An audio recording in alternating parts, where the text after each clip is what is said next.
มื้อนี้แรมค่ำ1เดือน11เป็นวันที่พระพุทธเจ้าเสด็จลงจากดาวดึงส์ในพรรษาการ7เพิ่นบำเพ็ญอยู่โลกมนุษย์แล้วมีโอกาสได้ไปโปรดพระมารดาเพิ่นจำพรรษาอยู่เทวโลกพรรษาหนึ่งพอแต่หลับอรุณแล้วก็คือตอนเช้าของวันพระคืนนี้เดินลงจากสวรรค์ในอัตถกถาเพิ่นกล่าวไว้ว่ามีบันไดทองบันไดเงินบันไดแก้วบันไดแก้วเป็นบันไดอยู่กลางเพิ่นเสด็จลงมาพวกเขาก็ถือโอกาสทำบุญตักบาตรเทโวก็คือตรงกับมื้อนี้มื้อค่ำหนึ่งแรมค่ำหนึ่งถือโอกาสเฮ็ดถือโอกาสทำสั่งสมเอาบุญสั่งสมเอาธรรมะมีให้พวกเขาเบิ่งซุมื้อมีให้พวกเขาเบิ่งซุหม้องคันเฮามีสติเฮาก็ได้ข้อคิดคันเฮามีสติเฮาก็ได้ปัญญาจังมื้อนี้นางวาดเราก็เบิดบุญเบิดบุญก็เอาแสดงความเสียใจกับผู้เป็น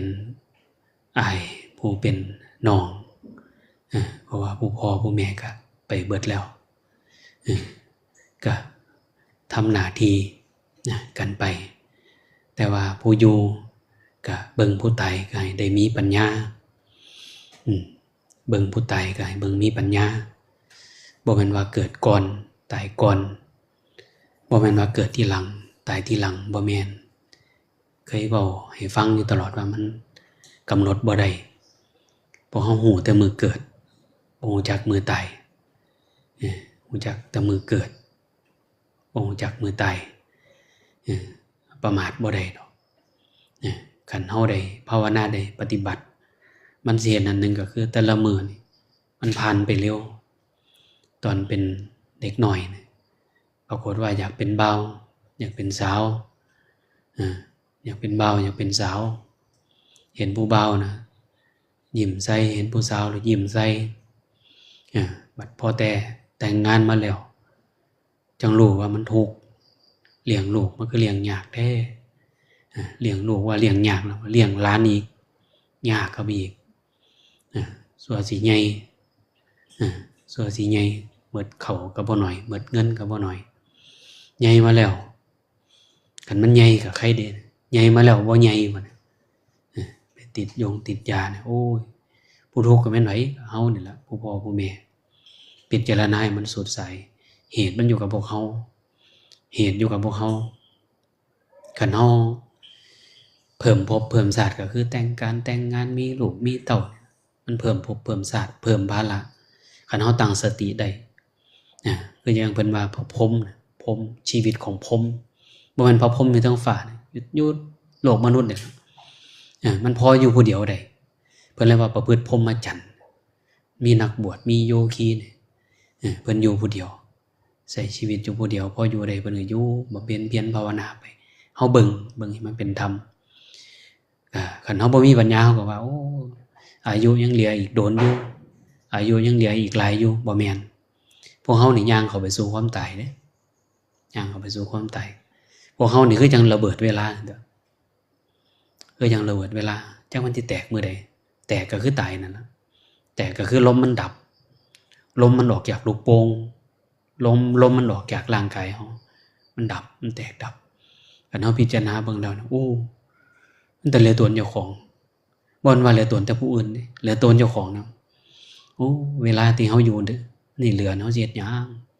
มันยังสิกลุ่มปากกลุ่มท้องมันยังสิกลุ่มเป็นบุญเป็นกุศลเนาะเนี่ยพิจารณาเข้ามาเบิ่งเข้ามาเพ่งเข้ามาเบิ่งเข้ามาไต่ตองเข้ามาเบิ่งเข้ามาแล้วมันสิค่อยเคลียร์ถิ่มเด้เคลียร์หยังเคลียร์ความซังกัน เคลียร์ความโกรธเคลียร์ความโลภเคลียร์ความหลงออกจากหัวจิตหัวใจบัดนี้มันสิเจริญหยังบัดนี้เจริญเมตตามีแต่ความเหลือตนกันมีแต่ความเมตตากันมีแต่ความเกื้อกูลกันมันหาผู้สังบ่มีเด้ใจกันมันดีแล้วหาผู้สังบ่มีแต่เหลือตนกันมีแต่เกื้อกูลกันมีแต่เมตตากันสิไปสังผู้นั้นมันเสียเวลาสิไปเกลียดผู้นี้เบิดเลยเสียประโยชน์นะเมื่อนั้นล่ะพิจารณาเบิ่งให้เป็นธรรมบ่ว่าพ่อตายบ่ว่าแม่ตายบ่ว่าอ้ายตายบ่ว่าป้าตายบ่ว่าน้าตายก็ตามแต่ทุกขโศกปริเทวะพวกเฮานี่มันยอมเศร้าโศกเสียใจกับคนที่เฮารักจากไปเพิ่นเรียกว่าน้ำตาของสัตว์โลกไหลกว่าน้ำในมหาสมุทรคันเฮาตั้งสติแล้วมีสติแล้วบ่เป็นหยังขอให้มีสติตั้งสติดีๆกำหนดจิตกำหนดใจดีๆตั้งใจดีๆคันเฮาตั้งสติตั้งใจดีแล้วความขี้ร้ายความชั่วทั้งหลายมันสิบ่เฮ็ดดอกเพราะหยังมันเสียเวลาที่สิมารับใส่กรรมรับผลของกรรมเสียเวลาตั้งสติดีๆเอาในขณะเดียวกันมื้อนี้ถึง2งานเสร็จแล้วอาจารย์สิได้พานาคเณรไปบวชบ้านแก่วัดป่าบ้านแก่ตำบลหัวนาตำบลหนองแก่ทั้งบ้านดินไซอ่อนแล้วก็ทางหลวงพ่อเล็กกับครูบาตุ้ยสิไปรับศพรับสังขารของวาดมาบำเพ็ญกุศลอยู่วัดป่าเฮาตั้งจาก2 คืน2 คืนมื้อนี้วันที่8ที่9วันที่10ก็ทรงสการคัน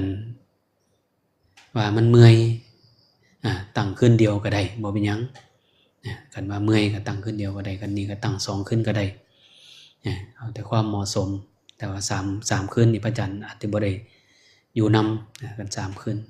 เพราะว่าช่วงนี้เป็นช่วงเทศกาลกฐินได้ไป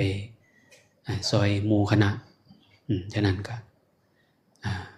มี2 งานก็เฮาก็สงเคราะห์กันเกื้อกูลกันแล้วก็ทาง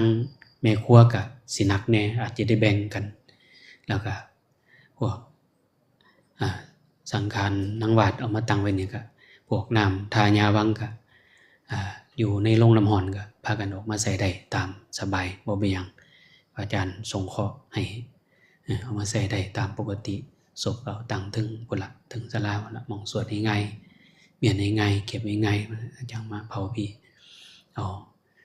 ก็แสดงความเสียใจนำทางอ้ายทางใหญ่ทางน้องทางลูกหลานของวาดที่เพิ่นเบิดบุญ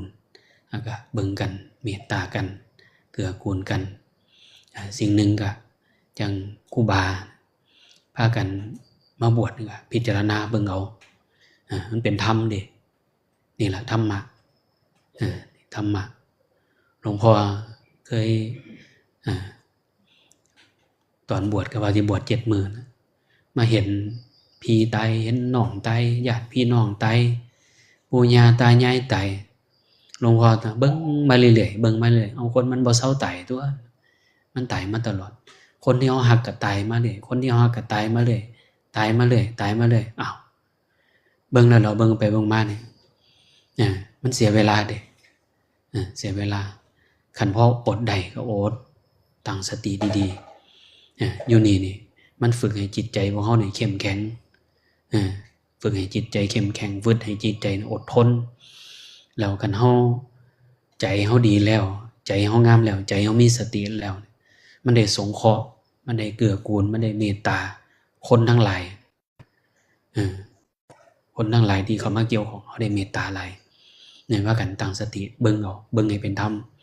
บ่แม่นว่าแม่ตายก็ให้ได้ข้าวเดียวพ่อตายก็ให้ได้ข้าวเดียวโง่คือเขาบ่ดีนั่นล่ะพิจารณาเบิ่งเอาพ่อตายก็ให้มีปัญญาแม่ตายก็มีปัญญาหน้าตายป้าตายก็ให้มีปัญญาอย่าให้มันขี้ร้ายตั้งสติเบิ่งให้มีสติปัญญาเกิดขึ้นฉะนั้น มื้อนี้ก็พากันซอยกันอันใดพอจับซอยใบกันได้ก็เมตตากัน